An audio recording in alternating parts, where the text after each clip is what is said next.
Bom dia, estamos aqui, mais um podcast começando com a Juliana Zatti, para poder falar de um tema mega importante. Olha só o tema, questões indispensáveis no pedido de alimentos para autistas. E eu quero te convidar a ficar um pouco aqui nesse podcast para que você aprenda um pouco mais do que é essencial. Ju, é um podcast curtinho, seja muito bem-vinda, é um prazer ter você aqui.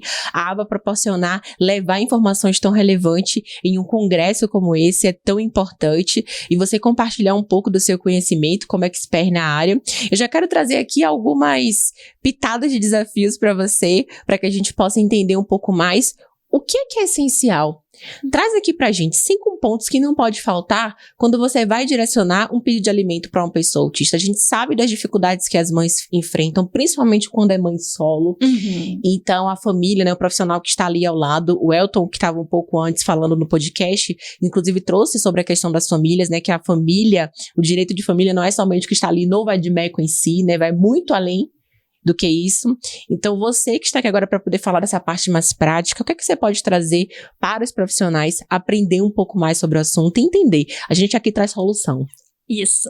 Primeiro, agradecer a todos, né? Agradecer o convite. Tá sendo uma experiência incrível, né? Tá compartilhando com profissionais que eu admiro muito essa oportunidade nesse congresso. E o direito de família é muito dinâmico, né, Adria? Como você disse que o nosso colega Elton trouxe, a gente não pode dizer isso está na lei, é isso que se aplica a esse caso. Né? A gente usa a lei como base, ok? Mas a gente tem que analisar a questão toda da família em si. Cada caso é um caso, um autista não é igual ao outro, uma condição de familiar não é igual à outra, as situações familiares não são iguais, né?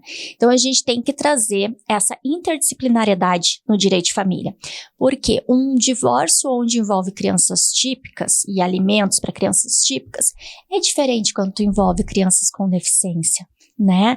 Principalmente a questão de crianças autistas, porque é uma deficiência muitas vezes não visível, né? Então a gente vê que tem muitas famílias que se desfazem, né? Tem uma separação aí justamente por não aceitar o diagnóstico. Então a gente tem uma dificuldade às vezes do pai querer pagar a pensão porque ele não quer que o filho faça terapia, ele acha que não é necessário. Esses gastos com as terapias, a gente tem que trazer pontos muito importantes, que é a questão alimentos. Uma criança com deficiência, uma criança autista, ela não pode ficar sem um plano de saúde. Vamos ser sinceros, hoje em dia não há tratamento adequado no Sistema Único de Saúde. Claro que a gente tem, né, famílias e famílias, e a gente sabe que em todas as classes sociais. Mas a questão é, se já tem um plano de saúde, trazer isso para dentro do judiciário, que a criança não vai poder ficar sem um plano de saúde, qual vai ser o melhor plano de saúde, o que tem que se adequar, quais os valores, como é que vai se dar, por exemplo, agora nós estávamos falando ali no congresso, sobre a coparticipação. Se é um plano com coparticipação, quem vai pagar essa coparticipação? Né? Então isso tem que ser trazido para o cálculo de alimentos. Trazer o número de horas de terapias, trazer o valor das sessões, trazer o valor da coparticipação, trazer o valor do plano de saúde. Essa mãe tem condições de trabalhar? Ou essa mãe está se dedicando a levar e buscar os filhos na terapia? Que é o que acontece, né? Numa situação familiar, a maior parte das mães acaba abdicando da sua carreira para manter o filho em tratamento, acompanhar o desenvolvimento, porque a mulher ganha menos no mercado de trabalho. E a mulher, depois da maternidade e depois do diagnóstico de um filho, ela ainda é escanteada do mercado de trabalho. Então, às vezes não é nenhuma opção, é uma situação que se coloca ali. Essa mãe pode trabalhar ou ela também precisa dos alimentos? Porque a pensão aqui também não é só para o filho, né? A gente, na pensão, muitos falam, 30% do salário mínimo. Qual é o custo que essa criança tem de moradia? Né? De água, de luz, de gasolina, de colégio, tudo isso tem que ser trazido. Então, quando a gente fala de uma criança atípica, a gente tem que trazer a questão dos médicos, né? A gente sabe que muitas vezes médicos e especialistas não atendem plano de saúde, então qual é a demanda que ele vai ter que ter de consultas médicas, valores das consultas. Outra questão que pouco se fala é a questão do deslocamento. Né? Não contabilizam isso. A criança precisa ir para a terapia todos os dias. A criança, muitas vezes, ela tem uma sensibilidade sensorial muito grande, onde ela não consegue andar de transporte público. Então, tu vai ter que ter esse gasto. Talvez comprar um carro, né? Para levar essa criança. E esse financiamento do carro não tem que ser englobado no cálculo de pensão? E o gasto com a gasolina, né? Eu já peguei processos. Mas eu vou ter que pagar a gasolina. Sim, mas é para levar o teu filho na terapia. A obrigação é de quem, pelo amor de Deus? Ju, você trazendo só um ponto aqui importante, até para que a pessoa que esteja do outro lado consiga perceber isso, é que a gente consegue entender que há uma dificuldade de compreensão aqui em relação à obrigação. Porque, notoriamente, quem reside com a criança ou adolescente ali, ou eu vou falar do adulto, já vou entrar nessa seara para que as pessoas entendam, eu acredito que você vai poder explicar melhor sobre isso. Mas quem já reside ali com a criança autista, ela vai conseguir perceber que já há uma sobrecarga de custos em cima da pessoa que mora. Isso aqui, notoriamente. A pessoa que reside, notoriamente, já acaba tendo custos elevados do que a que não mora. Então, como é que a gente vai tentar equilibrar esses pratos aqui? A gente precisa levar essa compreensão para o judiciário. Porque você falou, eu entendo, Ju, que existe um plus aqui quando a gente fala de uma criança autista em necessidade de pensão alimentícia. Com certeza. E aí, é um ponto importante que você trouxe aqui, porque dá para compreender, e eu acredito que você tá do outro lado já tenha compreendido isso, que a pensão não se resume só à questão de alimento, comida. Olha quanta coisa foi dita aqui. Gasolina. A gente está falando aqui de serviço de deslocamento, né? Necessidade de compra de algo, manter plano de saúde, pagamento de coparticipação. Então, são inúmeras funções em que a pessoa ali, os responsáveis, é que devem ter de custo. Mas aí, Ju, entra uma grande questão. E quando essa criança passa por toda essa seara, existe a obrigação, e aqui a questão das provas é crucial nesse momento, né? Porque uma coisa é você falar que precisa de deslocamento, precisa de gasolina, precisa comprar o carro, precisa... E não é luxo nem privilégio, é uma necessidade, porque existe um transtorno, e muitas vezes de alta complexidade. Mas e quando aquela criança se torna adolescente e vai para uma vida adulta, e chega ali na base dos 24 anos... que apesar de já não estar mais numa faculdade ou sequer conseguiu ir para uma faculdade, muitas vezes, aí depende muito da situação familiar, aquela pensão precisa ter uma manutenção. Ela não dá para cessar, não dá para ter uma exoneração da pensão. Porque muitas vezes a necessidade ali continua muito latente. Se for um nível de suporte 3, então, pode ser que precise para o resto da vida. Como é que funciona essa parte no judiciário? Olha, a gente ainda tem algumas brigas, né, no judiciário. A gente sabe, assim, como você disse, a gente tem que trazer isso muito para o judiciário. Por quê? Nos processos de família, não necessariamente o juiz vai ter conhecimento do que é o autismo, né, do que são os gastos que englobam os tratamentos. Então, a gente tem que trazer isso muito definido. Uma coisa que acontece muito no direito de família, Adri, é que as pessoas acreditam que fez 18 anos ou fez 24, a pensão se extingue automaticamente. Não acontece isso, tá, gente? É necessário que o pai entre com uma ação chamada de exoneração de alimentos, exoneração de pensão para retirada da pensão dessa criança, adolescente, né? Então, quando o pai entrar com essa questão, você vai conseguir comprovar o quê?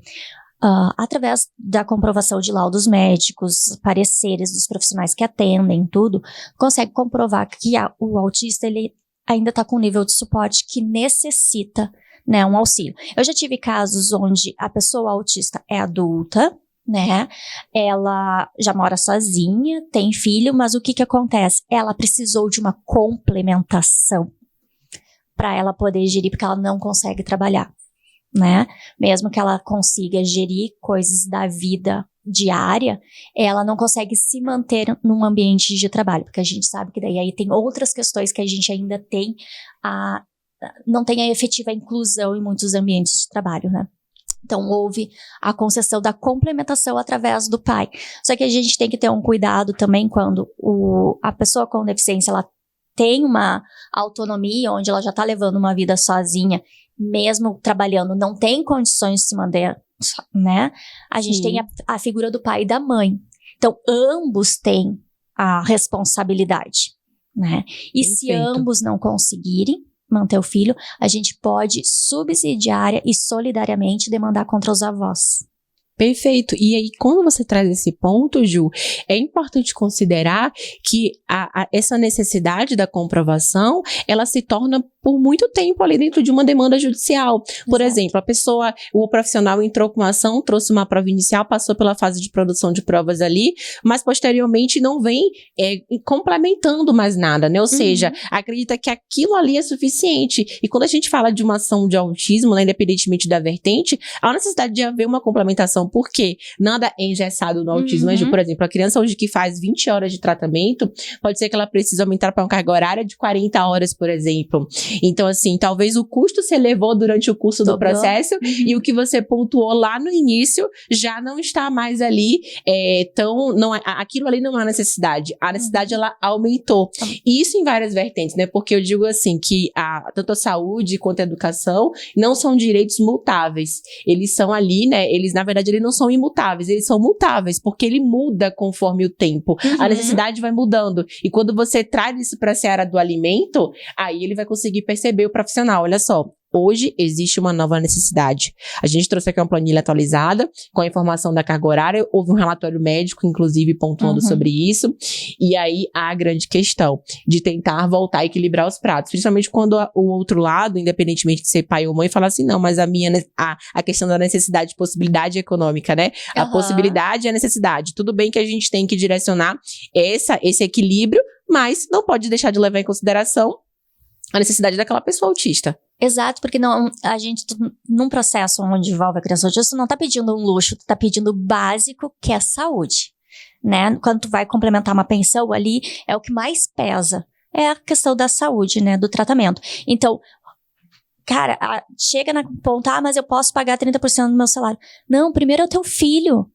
Primeiro, a questão é o teu filho. E tu trazer isso para o judiciário, para que o judiciário entenda. Primeiro, a saúde da criança. Se tiver que ser 50% do salário do pai, se tiver que ser 60% do salário do pai. Porque na realidade, Adri, na realidade de contexto, o que acontece? A mãe tá ali botando 100% do salário dela. Da renda dela, da onde ela tirar. Né? Ela tira dela. Ela tira dela. Exato. Aí é justo esse genitor ir lá e dizer, eu contribuo com 30%. Qual a proporcionalidade? Aí entra também a questão da proporcionalidade numa pensão. Se a mãe ganha 5 e o pai ganha 15, quem é que tem que contribuir mais? Perfeito. Entendo. E esse é um ponto relevante, é delicado, Ju, porque não é fácil da gente, principalmente quando mexe com o financeiro da família, mas quando tem uma seara do familiar autista, é preciso levar isso em consideração, para que haja uma mobilização. Por exemplo, eu sou irmã de Matheus, né? Então, assim, a gente lá na casa da minha mãe, eu digo que todo mundo tem que participar de tudo, porque há uma necessidade. Tem um ditado que fala assim, amor não se impõe, amor não se obriga, mas eu me vejo que além do amor incondicional que eu tenho pelo meu irmão, eu me sinto na obrigação de ajudar. Então, as pessoas têm que entender que além do afeto que você tem, porque é aquela questão de você chega, dá beijo, dá abraço e tchau. Não, volta aqui que a obrigação ela continua. E levar essa informação precisa e concisa, uma informação consistente e objetiva para o judiciário é mais do que essencial. Porque talvez o profissional que está ali do outro lado, né, e atuando na área, precisa buscar mais. Não dá para eles atuar numa vertente tradicional, que eu digo, sem entender as diversidades que envolvem uma família autista. É preciso compreender o outro lado para que você possa discutir no judiciário também. E você é uma profissional que é referência para mim, inclusive, né, pra gente aqui, porque tem expertise na área, você tem uma sensibilidade, é possível perceber isso na sua fala, eu te acompanho, consigo ver isso. Então, tá faltando isso, talvez, muitas vezes no profissional. Isso aqui é uma opinião minha. Então, quando você se comprometer a buscar, porque estar numa área como essa, você já requer uma questão de escuta também, uma escuta ativa, não é, Ju? Porque você precisa entender a família, a gente fala que o advogado é um pouco psicólogo também, porque a gente precisa escutar, a gente precisa entender o problema, entender a situação, entender o desafio que a família passa para poder levar para o judiciário. E a partir daí você conseguir direcionar isso. Então, qual o recado que você deixa? A gente está aqui partindo já para o final, porque o nosso tempo se esgotou, mas qual o recado que você deixa aqui para o profissional, para a família, para conseguir entender essas nuances, né, tão sensíveis que envolvem uma questão direito de família dentro da seara de uma família autista? Para os colegas advogados, eu digo, busquem parcerias, né? Busquem trocar com colegas que atuam em outras áreas. Por exemplo, eu atuo só em direito de família, não tenho conhecimento de direitos autistas. Busque um colega de direitos autistas para entender, escute a família, tenta entender o contexto todo, né? Porque não é mais do mesmo, e a gente às vezes vê mais do mesmo dentro do judiciário, a gente precisa trazer esse outro olhar para o judiciário. E para as famílias procurem profissionais especializados, tenham, eu sempre digo para as mães, né, porque eu atuo para mães em direito de família, não atuo para homens em direito de família, montem essas provas, sabe? Tenham guardados, documentos de gastos, tudo isso é muito importante e traz uma base para o advogado para poder entrar com a ação. Perfeito, Ju, muito obrigada. Eu que agradeço. Por dispor aqui, eu tava falando para os profissionais. Sabe o que você trouxe hoje aqui, né? Informação rica. Você trouxe isso hoje aqui pra gente, levar informação. E eu queria te agradecer por algo de precioso que você trouxe hoje e que talvez você não tenha, não sei se você tem noção sobre isso. Que é algo que a gente não pode desvalorizar jamais, que é o tempo do outro.